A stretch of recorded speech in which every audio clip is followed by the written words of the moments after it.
Okay, picture this: you're at work, grinding through months of impossible projects, thinking maybe, just maybe, your effort will actually get noticed. And then bam, a bonus slips across the desk. Tiny numbers circled in blue. And a manager with a grin that screams, he thinks he's the smartest person in the room, drops a critique that cuts deeper than the caffeine-free office coffee.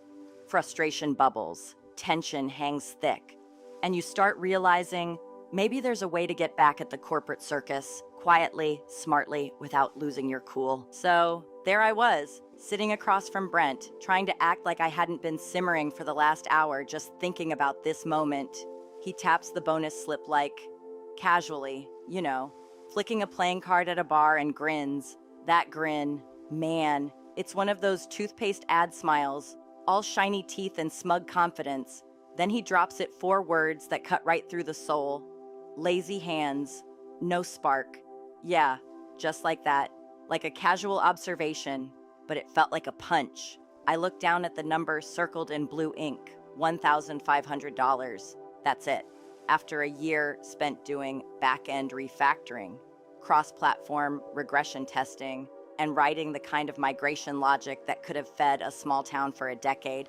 I mean, I poured blood, sweat, and late-night caffeine into this, and that number feels like a middle finger dipped in glitter.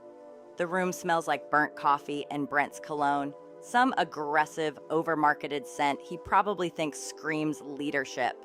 I don't say anything, just nod, tight-lipped, slide the paper back, and he, of course, pushes it right back. Take it, he says, leaning back like he just closed $1 million deal. Feedback's not personal, he says, but enthusiasm is now part of your review. The board wants energy, spark, not just execution. Right, because I was supposed to somehow radiate cheer while executing a migration so complex it could collapse entire legacy systems in an instant if done wrong. But here I am, quietly holding the entire bridge between old sludge and the shiny promised cloud. And suddenly execution isn't enough. Never mind that I rewrote half the dependencies, flagged 3 critical risks, and documented gaps so clearly even a new hire could follow along. He calls it a narrative, like we're pitching a TV show. I'm just trying to keep servers from eating themselves. And here's the kicker: I'd been in this role 3 months, and half the team was already replaced with polished LinkedIn clones who knew how to smile and talk in agile buzzwords. He wanted stand-ups full of emojis and Slack reactions, not people like me, who remember SharePoint disasters, still give a damn, but aren't willing to fake enthusiasm for some random guy named Penis. You've done good work, he says, standing. Just not the kind we highlight. Legacy maintenance doesn't inspire vision. I should have laughed. Really, I should have. But my throat locks. Not inspire vision. I spent 6 months designing decision logic to let the whole enterprise migrate without tripping over itself. Modular, layered, bulletproof, clean enough to practically self-deke. And he hasn't even opened the binder I submitted. I know because of the sticky note I left Brent. If you read this, I'll buy you lunch. Still there, untouched. So I take the slip, walk past his glass office into the circus of an open floor plan. New hires are discussing a leadership podcast like gospel. I keep walking past my desk, my hackathon photo, the candy bowl I stocked for interns who actually asked questions. Sit down, open the migration dashboard, quietly tag the integration phase as pending compliance review. Just 1 line in the comments. Check with primary logic owner before production release. Then encrypt the decision tree. Nothing illegal, nothing flashy. Stored properly. Flagged as sensitive. Referenced in the internal tracker. Legal had approved it months ago. My farewell email, short, forgettable. Scheduled to send after I leave. Didn't CC Brent. Let him hear it elsewhere. I leave the binder in my drawer, locked. Key addressed to Carl.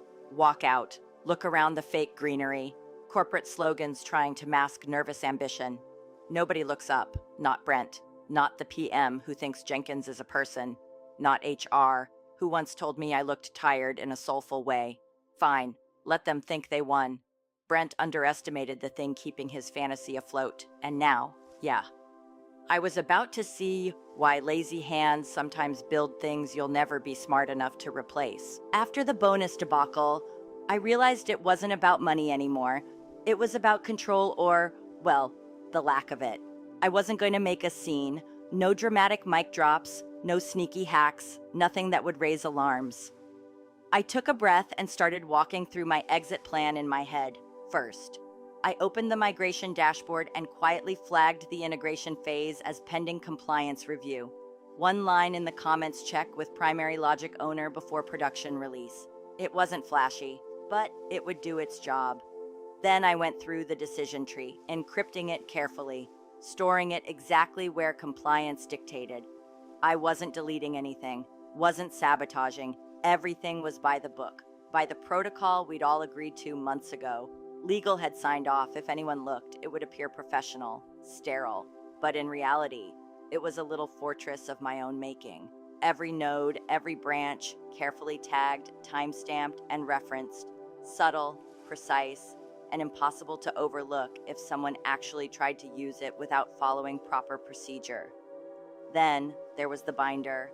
I placed it in the bottom drawer, locked it, and slipped the key in an envelope addressed to Carl. Small gestures, almost invisible, but they mattered. I'd made sure the instructions inside were crystal clear, down to a single line in yellow sticky notes on the first page. I didn't need to say a word. The documentation spoke for itself. Next came my farewell email. Short, forgettable, polite. Scheduled it to send after I left, after I'd physically walked out of the office. No CC to Brent.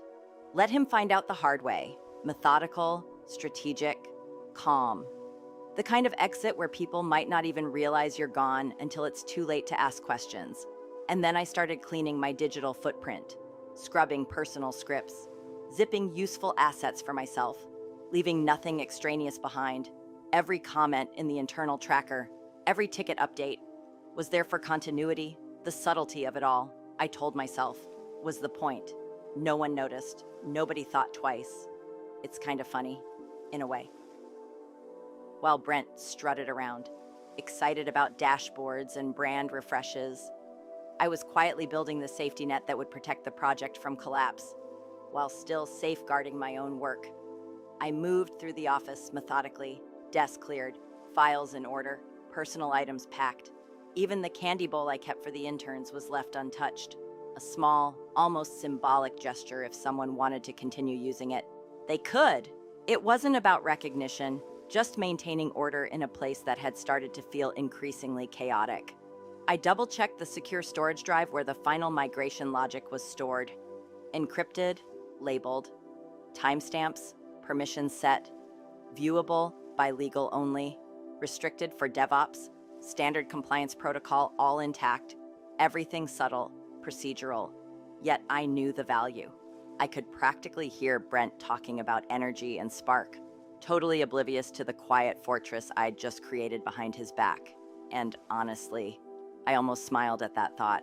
Walking past the open floor plan, I caught snippets of the new hires discussing a leadership podcast like Gospel Truth. They were excited, buzzing with enthusiasm that had nothing to do with the work itself. I just kept walking, sat at my desk. Final check of the migration environment. Everything in place, everything protected. My comments and flags would catch anyone who didn't follow protocol. Nothing dramatic, no fireworks, but total control.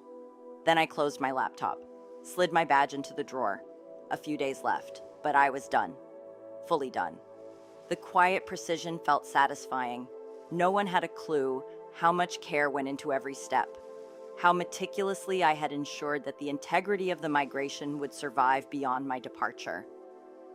Later that afternoon, as Brent held court with his ritualistic, buzzword-filled meetings, I watched from afar, Slack threads lighting up with enthusiasm about process, synergy, collaboration, all while the systems groaned under their own legacy weight. But that wasn't my problem anymore. I had done my part. I had protected what mattered, and left the rest for them to handle, as messy as it would become without careful guidance. Every tick of the clock reinforced the effectiveness of the strategy, my logic, My comments, the encrypted decision tree, the properly secured binder, the subtle farewell email, they were all pieces of a puzzle only I fully understood.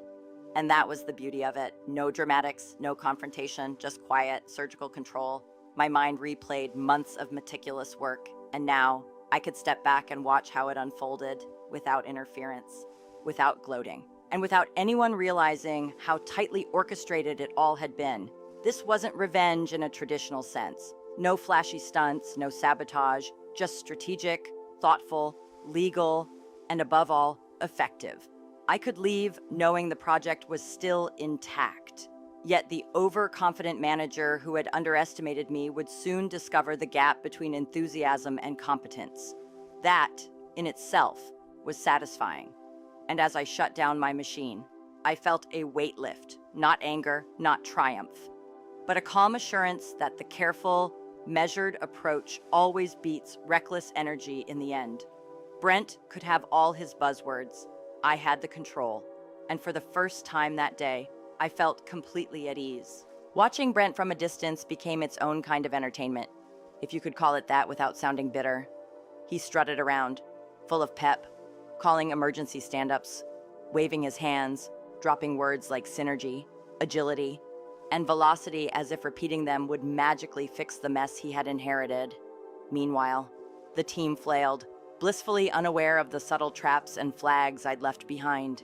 Tina, my friend still in the thick of it, started sending me screenshots of Slack threads and error logs, sandbox environments throwing 5002s, 5004s, then 4004s like some twisted slot machine of doom, people hitting restart buttons like they were rebooting Netflix, only to watch it fail again.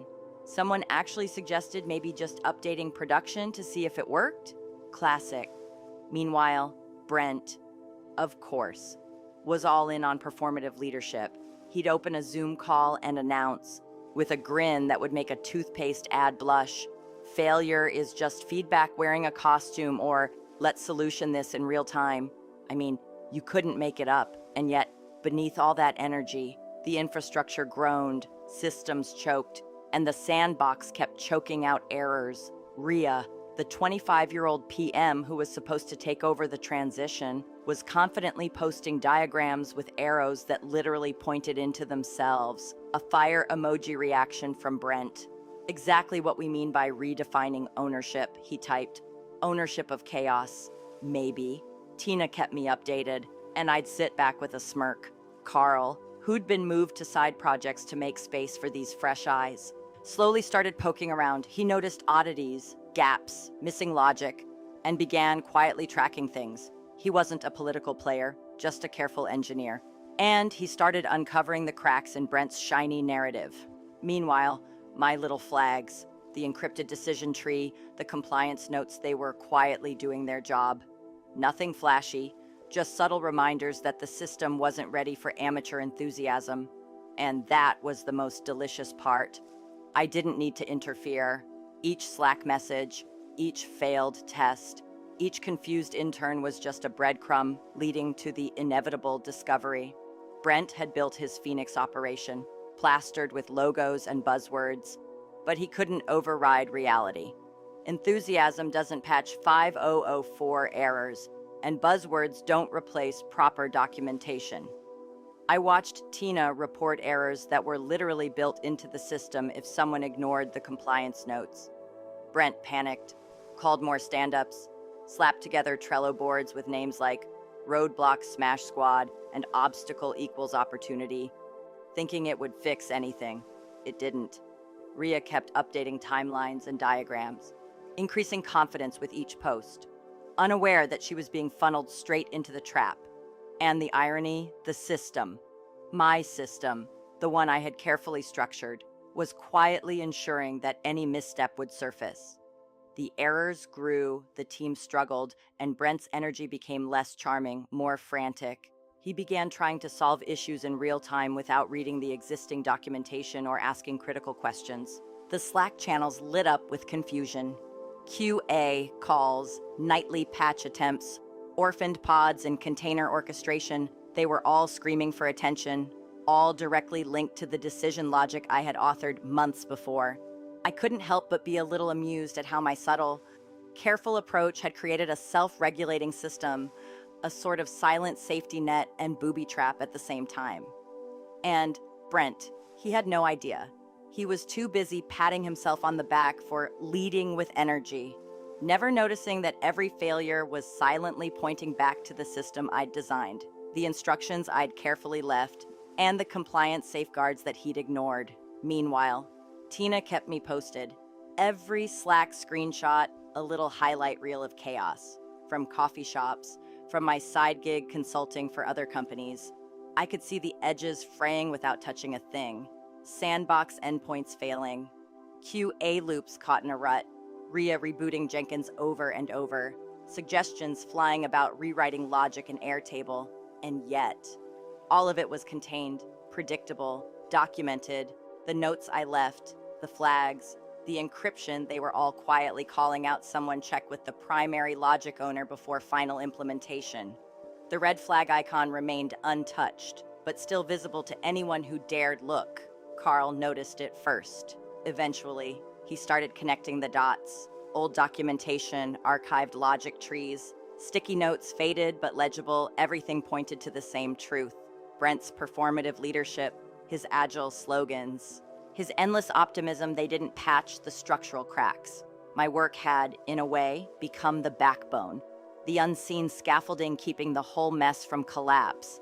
And as the failures rolled in, the irony of it all became clear. Brent's energy and spark weren't just irrelevant, they were actively highlighting the gaps, making the system demand the kind of methodical understanding and discipline I'd carefully left behind. Each call, each Slack message, each frantic attempt to spin the narrative into control was a slow-motion reveal of just how crucial my careful work had been. It wasn't about revenge yet, not really. It was about the beautiful, quiet irony of watching a system I'd protected survive the chaos imposed by people who didn't understand it, while the self-assured manager who had dismissed my contribution stumbled blindly into every gap I'd anticipated. I sat back, sipping coffee, slightly sarcastic, slightly entertained, watching the slow, inevitable unraveling. Brent was all spark, all words, but without the knowledge, without the system, without the careful, quiet backbone I had built. He was spinning in a tornado of his own making, and that, honestly, felt kind of perfect. Carl wasn't looking for drama, not really. He was methodical, careful, the kind of engineer who notices the little things no one else does. When Brent took over, he was all logos, dashboards, and buzzwords, the drawers, the old cabinets, the sticky notes, they were invisible to him. But Carl, he always looked. That's how he found it, the envelope. Taped under the keyboard tray, key addressed to him. He picked it up, curious, and noticed it was heavy, precise, important. Inside, a binder, printed, annotated, highlighted, 80-something pages of diagrams, logic trees, legacy handoff instructions, API fallback sequences, rollback triggers, error state logic paths, the one-page legal summary approved by compliance back in March. Brent had never touched it, never even glanced, and Carl flipped through it slowly, page by page. You could feel him piecing it together, the same way someone might unravel a tightly wound puzzle, sticky notes still in place, faded, but legible, simple instructions, precise, legally binding. He realized the binder was more than just documentation. It was control, a kind of quiet power. Everything the team was missing, everything Brent had dismissed as irrelevant or messy, was right there. Carl's eyes scanned the compliance section. Clause 4.3c, bold, clear, unambiguous. Any proprietary logic deemed IP sensitive required direct sign-off from the original author before use. No release, no deployment. Anyone ignoring it would be violating internal protocol. Carl paused, then reread it. 3 times, maybe 4. Every line. Every reference meticulously cross-checked. No hype, no drama, just truth, folded into a single paragraph. And the weight of it hit him. This wasn't just a binder, it was a slow-motion checkmate. Brent had been flying blind, waving buzzwords like wands, completely unaware that the infrastructure relied on rules he hadn't even read. Carl's jaw tightened slightly, a quiet exhale escaping him. This was leverage, real leverage. He didn't call anyone, didn't forward emails, he didn't need to. Just packed the binder, careful not to disturb a page, under his arm. The gravity of what he held didn't require words. He walked to legal. Diana was on call, sharp, old school. Knew exactly how to handle situations like this. Carl trusted her. Set the binder down, opened it to clause 4.3c, folded arms, calm, clear. Is this real? Diana read it. Pulled up the reference in the system. Digital copy, time-stamped, approved, active. She leaned back, nodded. Carl just stood there, calm, measured, no smile, no announcement. But that slow, almost imperceptible shift, that was the power moving back to the person who understood the work. Then Carl walked to Brent's office. Brent, mid-Zoom call, trying to compose himself while muting every few seconds. Didn't see Carl at first, didn't hear him. Then, eyes widen. Carl silently sets the binder on the desk, opens it to clause 4.3c, rotates it slowly so Brent can see. Brent blinks, pauses, doesn't speak. Carl doesn't say a word, he doesn't have to.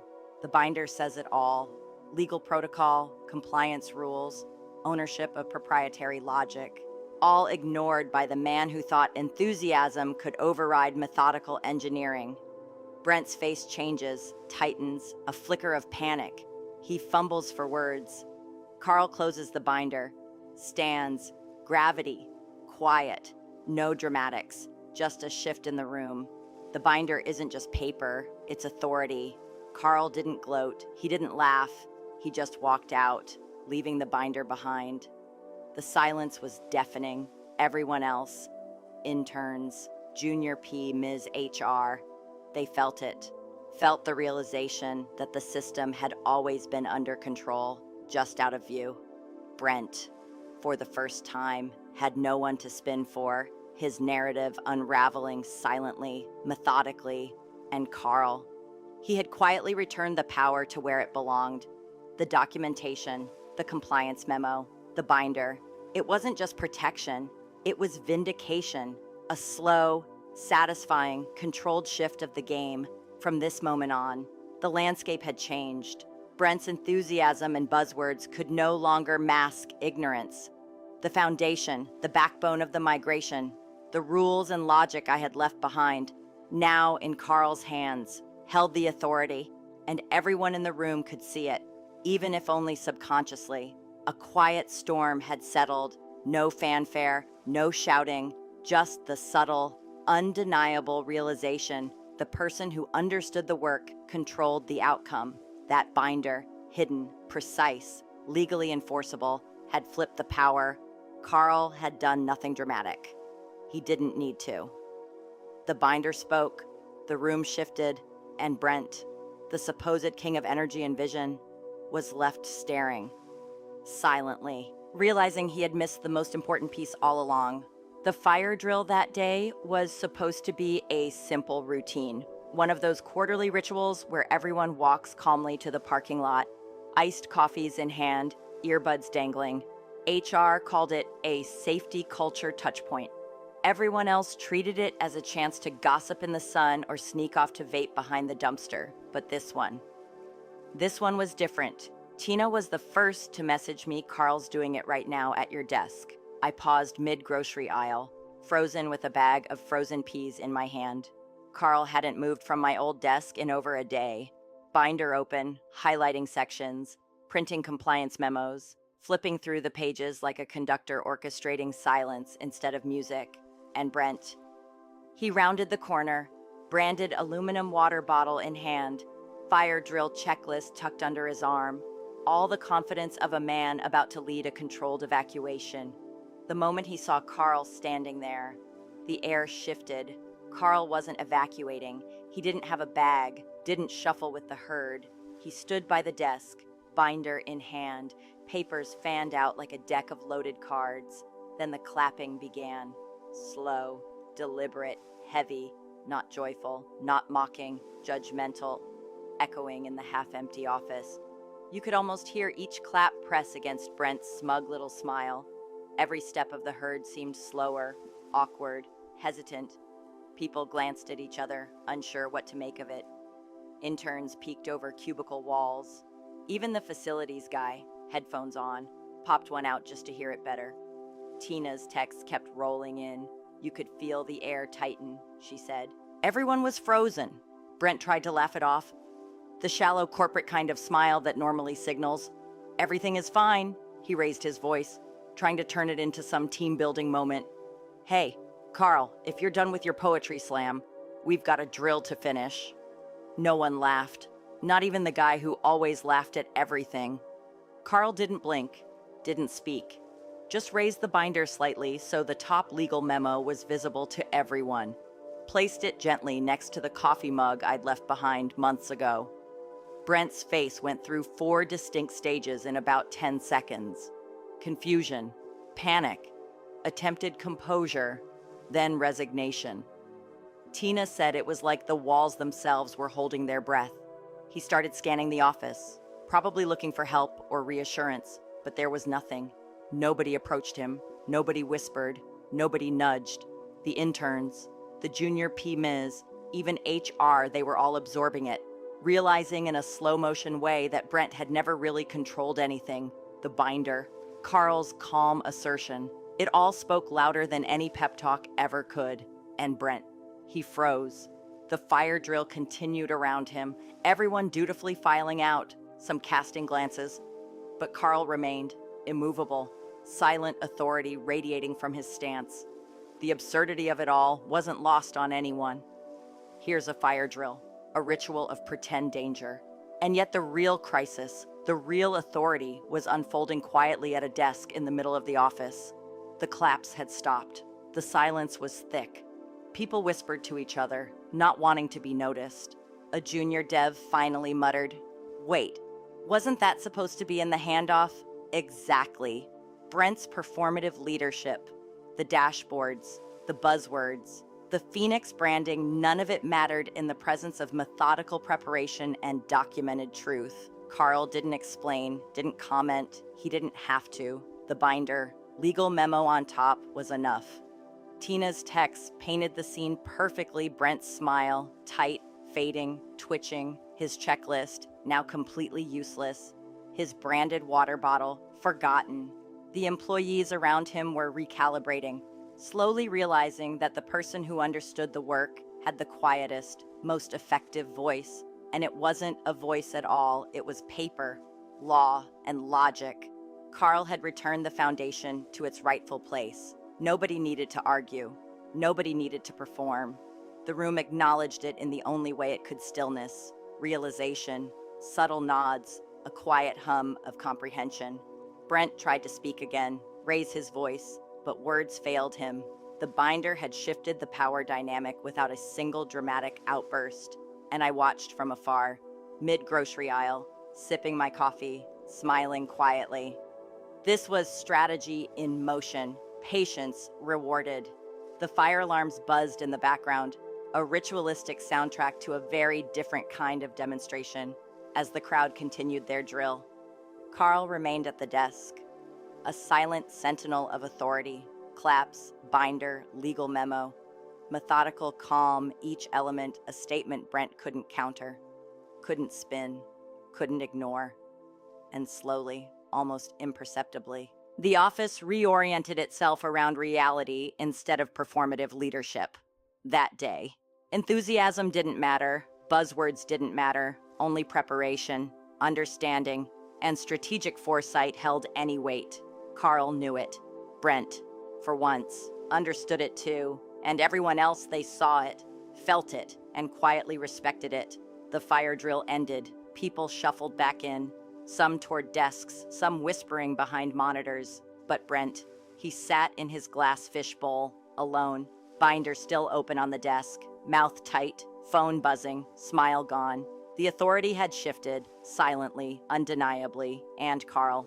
He had returned truth to where it belonged, without raising his voice, without spectacle, just measured, controlled action.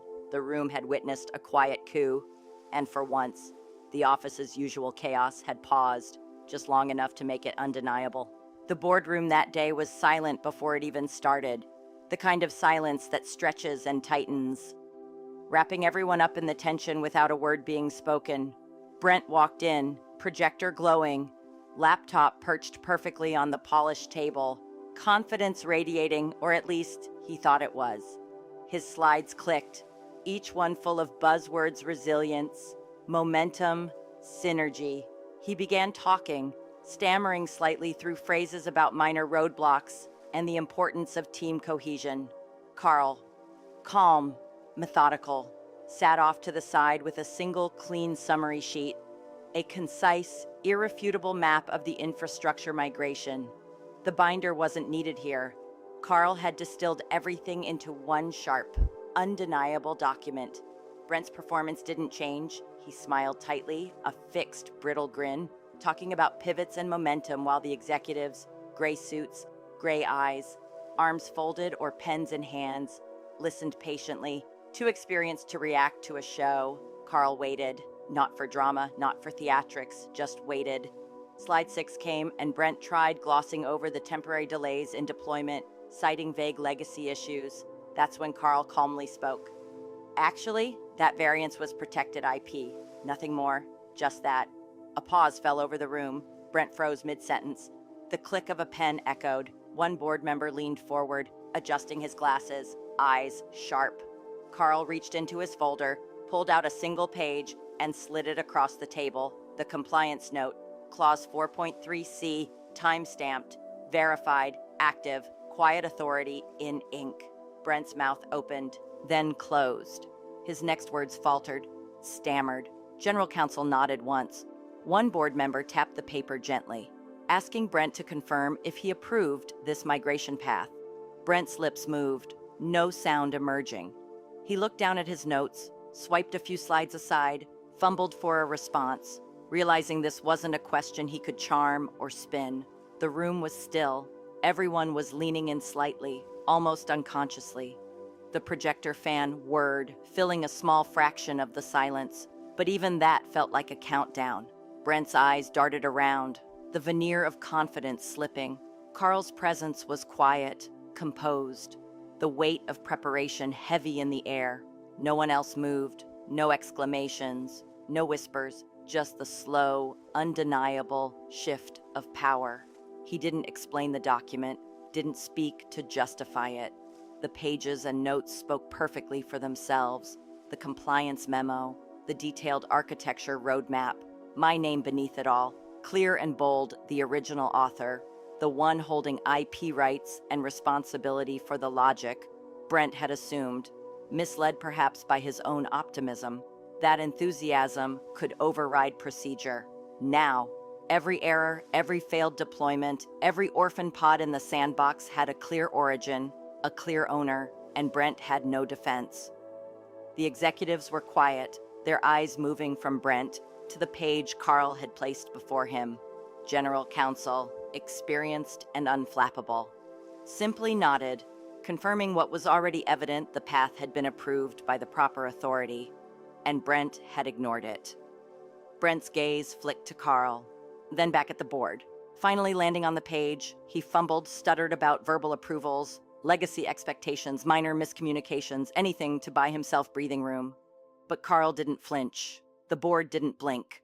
Every word Brent tried to spin was intercepted by reality, by the meticulous documentation, by legal authority and time-stamped compliance. Tina's updates from afar had been clear, but now here it was in person, undeniable.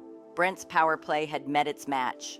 No fire emojis, no flashy graphs, no motivational buzzwords, just truth, precision, legality. The room was tense but controlled. There was satisfaction, quiet, methodical, but no gloating from Carl. He had placed the binder's distilled evidence on the table and simply let it exist. Let the rules speak for themselves. Brent's panic was almost imperceptible at first, a twitch, a tight jaw, a slide of a hand across his papers, then more noticeable, a shift in posture, shoulders slightly slumping as the weight of the situation settled in. The executives didn't interject. They didn't need to. The document did the work. The compliance note, clause 4.3c, stamped and active, was the final arbiter. Brent tried to pivot, to argue, to shift blame, but the language was exact, precise, unassailable. And then came the subtle but undeniable turning point one board member repeated, slowly, with deliberate clarity. You approved this path, Brent, correct? The room held its collective breath. Brent's mouth moved. A syllable tried to escape. Then he looked down. Phone buzzed on the table. An interruption he couldn't manage. A small echo of chaos mirroring the reality he had ignored for months. No one else moved. No one else smiled. Carl closed the folder gently, stood, and the simple weight of his presence filled the room. His eyes didn't dart. His gestures didn't exaggerate. Authority, quiet and measured, radiated from him. Brent's stammering, his attempts to deflect, were dwarfed by the clarity of process, documentation, and lawful ownership. The binder had done its work before it even arrived here. But now, distilled into a single page, it was undeniable. This was not a theatrical victory. No applause, no shouting, no dramatic finger-pointing, just the slow, inexorable collapse of false confidence under the weight of preparation and competence. Brent's enthusiasm, energy, and motivational slides didn't matter. The room recognized the backbone, the foundation, the real knowledge that had silently maintained the system through every crisis he had been too blind to see. Carl's calm, precise, deliberate presentation of the evidence had shifted every eye in the room. The executives saw it, understood it, and no words were needed to communicate the truth. Brent's reaction was muted panic, a twitch, an almost imperceptible flicker of comprehension. The projector's fan hummed as if counting down the end of a spell. Tina's texts later captured the scene perfectly. Silence, tension, authority. No one needed to say it out loud. Brent had been exposed. The compliance memo, my name, the documentation, the clear record of authority, quietly, effectively, and irreversibly. Carl didn't gloat. He didn't smirk. He simply let the board, the room, and the process do the talking. The air was taut with realization. Enthusiasm can't override protocol. Buzzwords can't replace ownership. And the methodical, careful, rightful process had returned to its place. Brent's voice faded, his narrative dissolved, and the room, for the first time in months, realigned with reality. By the end of the session, it was clear authority had shifted, strategy, preparation, and legal compliance had triumphed over spectacle and overconfidence. The quiet satisfaction was palpable. Even in the room's stillness, the board had seen it, Brent had felt it, and Carl had executed it flawlessly, without a word, without theatrics. Simply by presenting the undeniable truth in its purest form, the slow, strategic, legal, and precise victory was complete. And the room finally, undeniably knew it. And just like that, the dust settled. No dramatic speeches, no public showdown, just quiet. Undeniable competence quietly asserting itself over empty buzzwords and forced enthusiasm, watching it all unfold. You realize the real power is in preparation, precision, and understanding your work. Some victories aren't loud, they're just felt, deeply, and leave a lasting mark. If you enjoyed watching this slow, satisfying turnaround, stick around for more stories where patience, strategy, and clever thinking quietly win the day.